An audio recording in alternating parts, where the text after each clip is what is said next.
අපි පැහැදිලිවම පක්ෂයක් විදියට පහුගිය වසරෙත් විශාල ප්‍රවර්ධන කටයුතු රාශියක අපි නිරත වුණා. ඒ වගේම තමයි රටේ ජනතාව රක් බවට තමයි පහුගිය වසරේ හඳුන්වන්න පුළුවන්. එක පැත්තකින් වර්තමාන ආණ්ඩුව බලයට ඇවිල්ලා කියපු පොරොන්දු ඉෂ්ට කරන්නේ නැතුව අසීමිත බදු බරක් ජනතාව පිට පැටවුවා. ඒ වගේම තමයි ස්වභාවික විපත් වලට මුහුණ දෙන්න සිදු වුණා. ආණ්ඩුවට ඒවායේ ජීවිත බේර ගන්න පුළුවන් තැන් වලදී ක්‍රියාත්මක වුණේ නැහැ. අනිත් පැත්තෙන් තවමත් ආණ්ඩුව පොරොන්දු වෙච්ච දේවල් ජනතාවට ඉෂ්ට කරන්න අපොසත් වෙලා තියෙනවා. ඉතින් විශේෂයෙන්ම මේ වෙනකොටත් මේ අවුරුද්ද බොහෝ පිරිසක් සතුරෙන් සමරනකොට බොහෝ පිරිසක් අවතැන් කඳවුරු වල තවමත් ජීවත් වෙනවා තමන්ගේ නිවාස ජීවිතය පිළිබඳ අවිනිශ්චිතභාවය ඇතිව.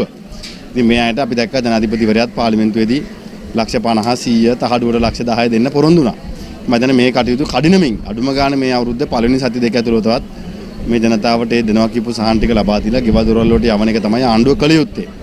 ඉතින් අපේ පක්ෂයක් විදිහට ඒ වෙනුවෙන් හැම විටසෙම මේ රටේ හෙළ සංස්කෘතිය ආරක්ෂා කරගන්නමින් අපේ කම ආගම දහමට අනුකූලව මේ රටේ සමාජයක් ගොඩනගන්න ඕන කියන මතවාදය නියෝජනය කරපු අය හැමදාම අපි ඒකේ ශ්‍රී ලංකාවක් වෙනුවෙන් පෙනී හිටනවා.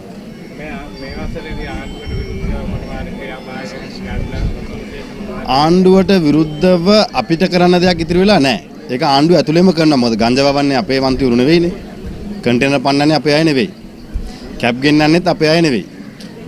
අනිත් පැත්තෙන් ගංජා පන්නලා ගංජා වවලා අහුවෙන පොලිසිය නිලධාරියට ගහලා පොලිසිය නිලධාරියා ඉස්පිරිතාලේ ඉන්න අතරේ පොලිසියට අල්ලන් ගිහිල්ලා රිමාන්ඩ් කරන්නේත් අපේ ආණ්ඩුවෙන් නෙවෙයි. ඒක පැත්තකින් පොලිසිය සම්පූර්ණයෙන් ආණ්ඩුවේ නැත්නම් JVP එකේ පොලිසිය බවට පත් වෙලා තියෙනවා.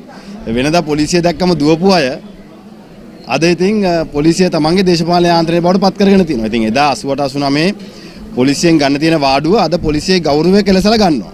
ඒකටම හරියන පොලිස්පතිවරයෙකුත් ඉන්නවා. ඒකටම හරියන පොලිස්පතිවරයෙකුත් ඉන්නවා.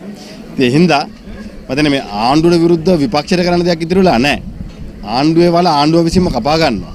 හැබැයි අපිට තියෙන්නේ ආණ්ඩුව ජනතාවට පොරොන්දු වෙච්ච දේවල් යම් තාක් දුරට තව ඉෂ්ට කරගන්න පුළුවන් නම් ඒ සඳහා ආණ්ඩුවට බලපෑමක් කරන එක විතරයි.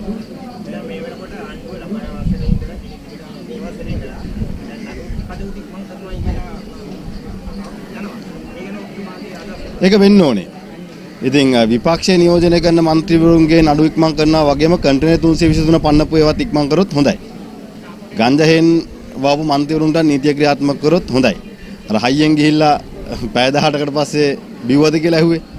ඒ වගේ ඒවට නීතිය ක්‍රියාත්මක කරොත් හොඳයි. ඉතින් එහෙම නැතුව ආණ්ඩුව හිතනවා නම් විපක්ෂය මර්ධනය කරන්න තමයි මේ නඩුහබ ඉක්මන් කරන්න ඕනේ කියලා ඒක සාර්ථක වෙන්නේ නැහැ. ඉතින් ඒ හින්දා පිටරටින් ගෙනල්ලා කන්න දීලා දීවර ක්ෂේත්‍රය සම්පූර්ණයෙන් කඩාවට්ටන්න පුළුවන් නම් ආණ්ඩුවට ගොවියාගේ ආර්ථිකය වටන්න පුළුවන් නම් දීවරගේ ආර්ථිකය වටන්න පුළුවන් නම් ඉතින් එහාට මේ ආණ්ඩුවේ සලස්මක් ගැන අපි තවදුරටත් විවාද කරලා වැඩක් වෙන්නේ නැහැ.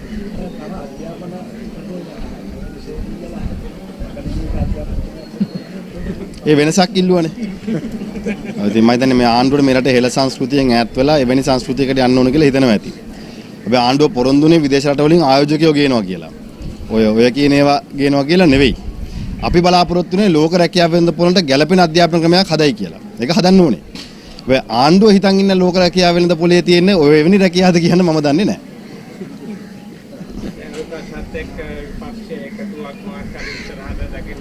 දැන් විපක්ෂ එකතු වෙනවද සමගිය වෙනවද අපි එකට කටයුතු කරනවද කියන කාරණේ ආණ්ඩුව වැඩි කලබල වෙන්න ඕනේ නැහැ. ආණ්ඩුව කළ යුත්තේ තමන් ජනතාවට වෙච්ච පොරොන්දු ඉෂ්ට කරන එක. හැබැයි ඉතින් පොජ්ජන පෙරමුණු විදියට අපි අපේ යුතුයකම අපි ඉටු කරනවා.